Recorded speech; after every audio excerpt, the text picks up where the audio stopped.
جناب ملک وارث جسرا صاحب نور کوٹھل میں ریلی کی صورت میں ابھی آئے ہیں، تو نور کوٹھل کی زمین، نور کوٹھل کے لوگ جو جناب ملک وارث جسرا صاحب کو خوش آمدید کہتے ہیں، نور کوٹھل کے لوگ جناب لیاقت بلوچ صاحب کو خوش آمدید کہتے ہیں، جناب لیاقت بلوچ صاحب نائب امیر جماعت اسلامی پاکستان جناب لیاقت بلوچ صاحب کو نور کوٹھل پر ہم دل کی گہرائیوں سے خوش آمدید کہتے ہیں۔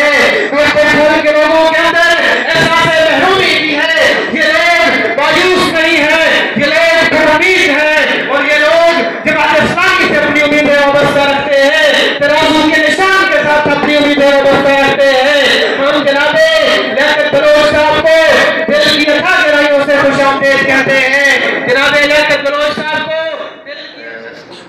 جناب ملک محمد وارث جسرا صاحب جو کہ جماعت اسلامی پاکستان کے امیدوار ہیں پی پی 84 کے، میں ان سے گزارش کروں گا وہ سٹیج پر تشریف لائیں، معزز مہمان کا استقبال بھی کریں اپنے لفظوں میں، اور اپنا ویژن اور مشن بھی پیش کریں جو حلقے کے اندر وہ یقیناً جو الیکشن جماعت کی طرف سے کنٹیسٹ کرنے جا رہے ہیں اس حوالے سے۔ جناب ملک صاحب۔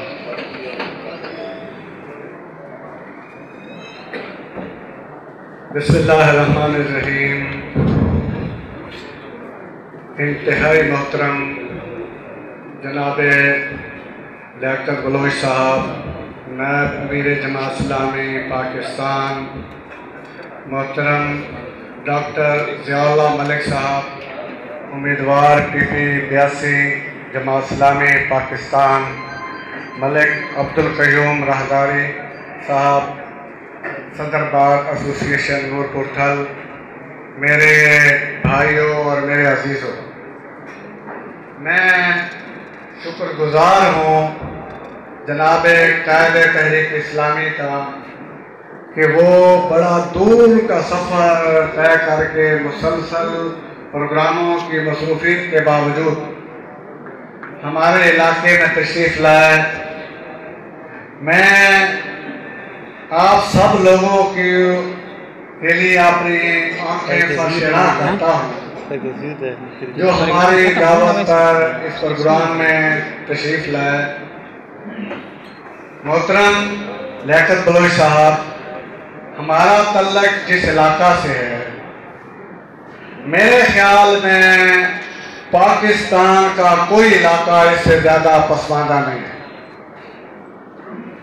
ہمیں منتخب نمائندوں نے 75 سال سے مسلسل محرومیوں کا شکار رکھا۔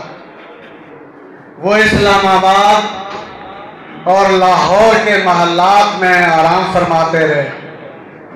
ہمیں نہ تعلیم دی، نہ ہمیں پانی دیا، نہ بجلی دی، نہ سڑکیں دی، نہ امن دیا، نہ انصاف دیا۔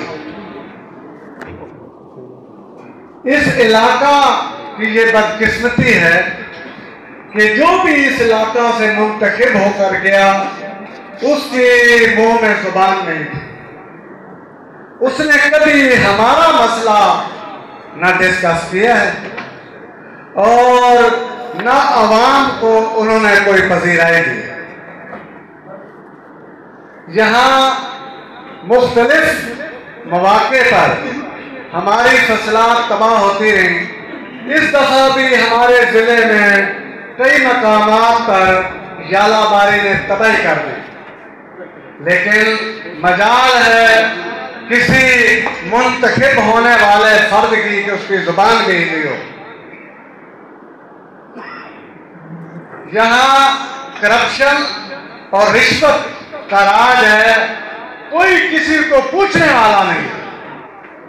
عوام ایڑیاں رگڑ رہے ہیں، عوام ناانصافی کی چکی میں پس رہے ہیں، ان کا ہاتھ تھامنے والا کوئی نہیں۔